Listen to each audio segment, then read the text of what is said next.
और यह है एक फैसले से जुड़ी एक फैसला, वो एक फैसला जिसको आते आते लग गए 17 साल। मुंबई की एनआईए कोर्ट ने मालेगांव ब्लास्ट केस पर आखिर फैसला सुना दिया। एक लंबी कानूनी प्रक्रिया के बाद यह फैसला आ पाया। कुछ चेहरे इसमें संतुष्ट खुश नजर आए, कुछ जगह पटाखे फूटे, लेकिन साथ ही साथ इस विषय पर जो पीड़ित पक्ष है वो कहता है इंसाफ अभी भी नहीं मिला। पूर्व बीजेपी सांसद प्रज्ञा सिंह ठाकुर समेत 7 आरोपियों को कोर्ट ने बरी कर दिया। इसके बाद बीजेपी ने कांग्रेस को याद दिलाया कि भगवा आतंकवाद आपने इसी घटना के लिए एक टर्म गढ़ी थी, तो क्या अब सनातनियों से माफी मांगेंगे? देखिए इस पर रिपोर्ट। साध्वी प्रज्ञा ठाकुर समेत मालेगांव बम धमाकों के 7 आरोपियों को कोर्ट ने बरी कर दिया है। कोर्ट ने यह माना है कि बम धमाकों में इनका कोई कनेक्शन नहीं था।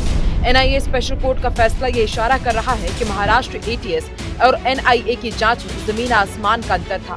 कोर्ट का ये फैसला उस वक्त आया जब मध्य प्रदेश में विधानसभा का मानसून सत्र चल रहा था। फैसले की खबर मिलते ही बीजेपी सरकार के मंत्री राकेश सिंह ने सदन के भीतर क्या दावा कर दिया, पहले आप उसे जरूर सुनिए। और जिन पर आरोप लगाए गए थे हिंदू आतंकवाद को लेकर, वो सारे के सारे बरी हो गए हैं और हिंदू आतंकवाद जैसी थ्योरी ध्वस्त हो गई है।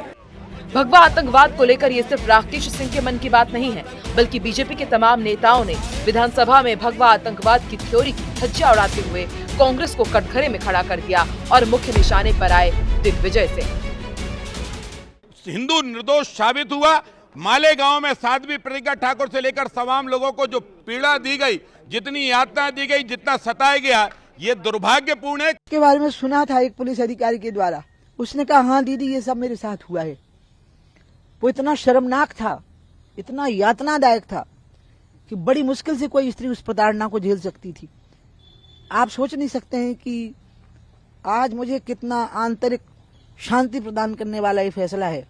ये जो भगवा आतंकवाद का शब्द जो है वो कांग्रेस का गढ़ा हुआ शब्द है।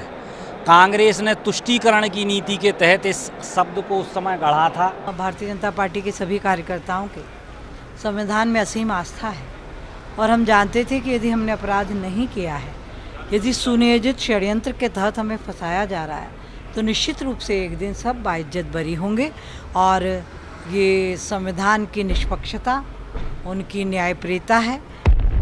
लेकिन फैसले के बाद भी कांग्रेस ने साध्वी प्रज्ञा ठाकुर पर अपना रुख नहीं बदला और जांच एजेंसी से लेकर अदालत की नीयत पर सवाल खड़े कर दिए। ये आरोप कांग्रेस पार्टी पे लगाया जा रहा है कि हमने हिंदू टेरर या संघ टेरर कहा है, जबकि संघ टेरर कहने वाले कौन थे? सरकार के गृह सचिव श्री आर.के. सिंह।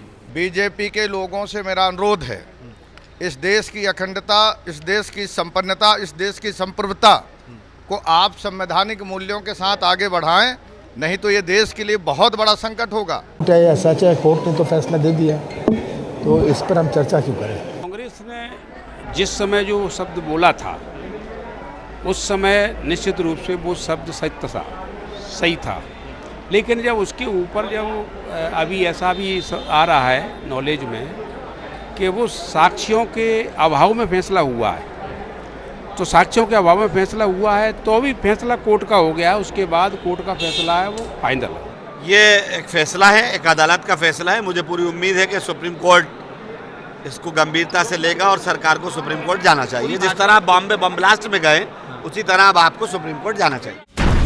इस फैसले की गूंज न सिर्फ महाराष्ट्र से लेकर एमपी तक, बल्कि बिहार चुनाव में भी तय है।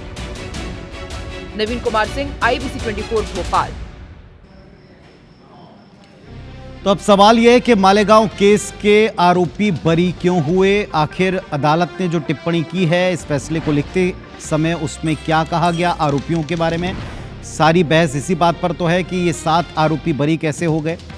तो दरअसल जिस बाइक का जिक्र था जो इस अपराध में इस्तेमाल की गई, बताया गया बाइक के चेचिस नंबर की पुष्टि नहीं हो पाई, ये बात बताई गई। नंबर 2, बम किसने प्लांट किया, इस बात को लेकर कोई ठोस सबूत एनआईए के पास में नहीं है। नंबर 3, किसने बाइक वहां लाकर लगाई रखी, इस बात के भी ठोस प्रमाण नहीं मिल पाए।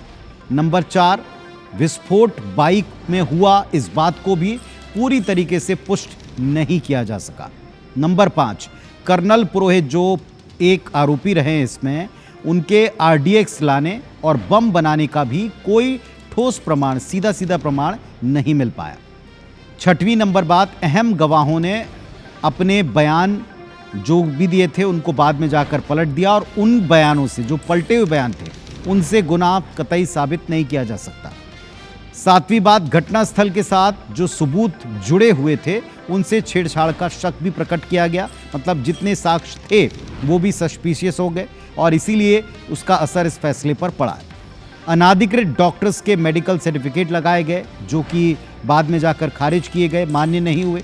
साजिश के तहत वारदात हुई, ये बात सिद्ध नहीं हो पाई और आरोपियों के खिलाफ अदालत इन सारे सबूतों की रोशनी में ये तय नहीं कर सका कि जो इन पर गंभीर धाराएं लगाई गई थीं, कुछ कड़े कानून लगाए का इस्तेमाल किया गया था, धाराओं का इस्तेमाल किया था, वो इन पर आरोप सिद्ध किए जा सकते हैं और इसी की रोशनी में इन सभी को बरी किया गया। फिलहाल आपको याद होगा कि इस पूरे मामले में जब जब आतंकी हमला हुआ है तब तब एक वर्ग कटघरे में खड़ा हुआ है, क्योंकि आतंक से जुड़ी घटनाएं उस वर्ग के नामों और लोगों के साथ जुड़ती नहीं। जवाब में इस घटना के बाद कांग्रेस पार्टी के दिग्गज नेता ने किसी के बयान को कोट करते हुए कहा था कि ये भगवा टेररिज्म के साथ में जुड़ता नजर आता है। इस पर क्या कहेंगे?